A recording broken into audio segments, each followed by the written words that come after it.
Today's reading comes from Luke's Gospel. It's Luke chapter 12 and verses 13 to 21, entitled in the Good News Bible, The Parable of the Rich Fool. The context of the reading is that Jesus is, in chapter 11, starting a big body of teaching. And in the beginning of chapter 12, we hear as thousands of people crowded together, Jesus is there teaching them, and he's teaching them about the dangers of religious hypocrisy. He's talking about the persecution that comes to people who follow him, and the need to be steadfast in one's proclamation and holding on to the message of good news and unity and salvation for all, in spite of what other people may do around you. So it's pretty serious stuff. And then in the midst of it, we hear, a man in the crowd said to Jesus, "Teacher, tell my brother to divide with me the property our father left us." Jesus answered him, "My friend, who gave me the right to judge or to divide the property between you two?" And he went on to say to them all, "Watch out and guard yourself from every kind of greed, because a person's true life is not made up of the things he owns, no matter how rich he may be." Then Jesus told them this parable. There was once a rich man who had land which bore good crops. He began to think to himself, "I haven't anywhere to keep all my crops. What can I do? This is what I will do," he told himself. "I will tear down my barns and build bigger ones, where I will store my corn and all my other goods. Then I will say to myself, lucky man, you have all the good things you need for many years.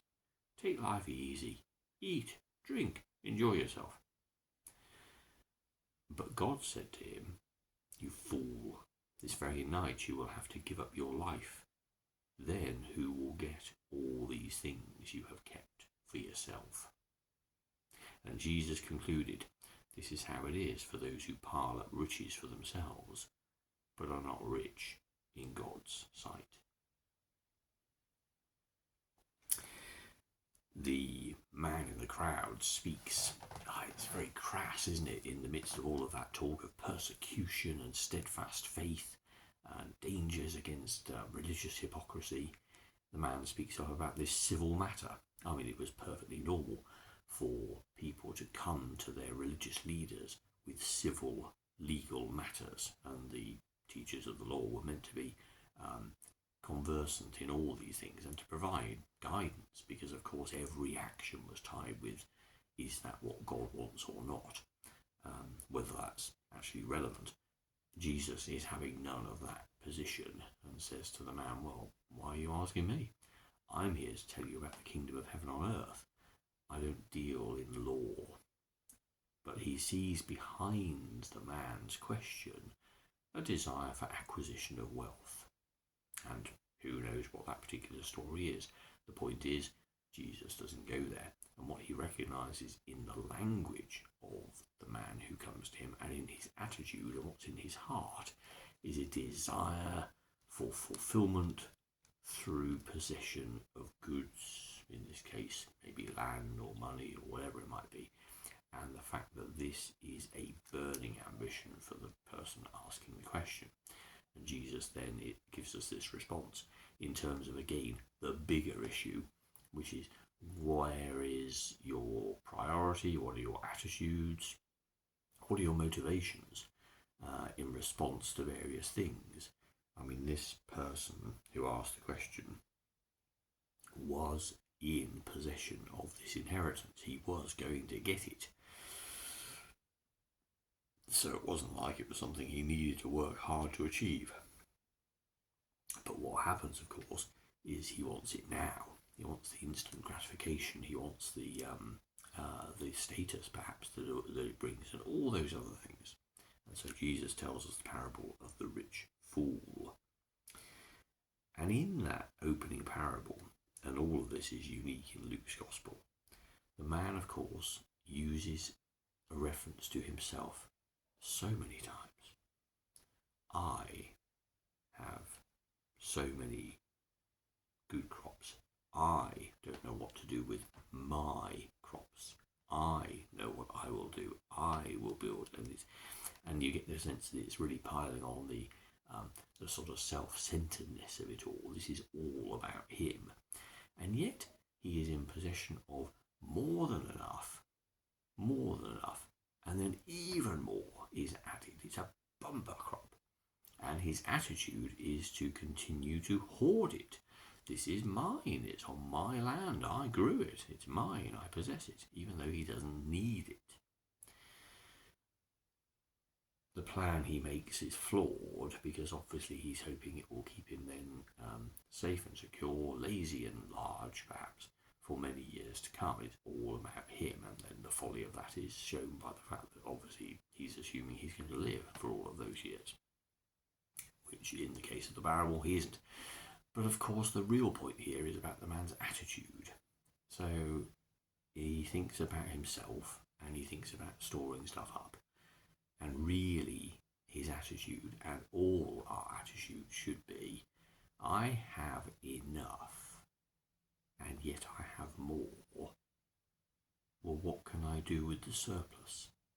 If I don't actually need it to keep myself alive and healthy and be able to support my friends and do the things that I need to do for other organisations, what do I need to do with the excess that I've got?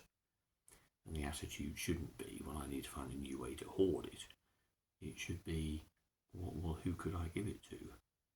Who might benefit from this? Who would be someone who would need and could really get real advantage by me sharing this? And certainly in the example of a man who has crops and food, and we think of situations where there is aid needed at the moment, it's just such an obvious thing, isn't it? You would think, I have too much, here are people who need it, and certainly in the time of Jesus' culture there would have been plenty in that crowd of thousands who needed a lot of help, practical, physical help, simply to stay alive. The attitude would be, give it to them. You don't need it. It's not going to cost you anything. Yes, it might be quote unquote yours in the sense of you have been entrusted with it, but what are you going to do with it? And the same, of course, is true with our lives, isn't it? We have this great richness of hours and days, weeks and months and years. Who knows when it will end? But it's a great gifting. What are we going to do with that time? And it is in the service of others. It is in an attitude of love to all people that our faithfulness to God is revealed. Petty legal matters are not what we come to God for. We come to God and are amazed by the love that is freely given to us and the life we have entrusted to us. And our response and our attitude needs to be one of, what can I do with the stuff that is more than I need? What can I do with the things that I believe are mine that could help other people? Because that's what being rich in God's sight is all about. And it's not a mantra or a set of fixed conditions, but it is an attitude of heart.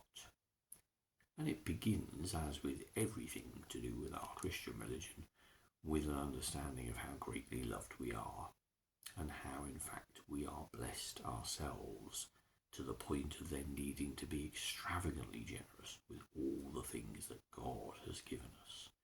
We haven't acquired anything. We haven't earned anything. We've been entrusted with a life and given God's love in our hearts. And the inevitable calling is then to look outwards to the world of brothers and sisters in need and to think, well, what can I do with all the things that God has given to me? How can I help other people with what I have? For that is simply reflecting the love we've already received from God. It's not a question of giving things up, but more of passing on the great things that we already enjoy from God.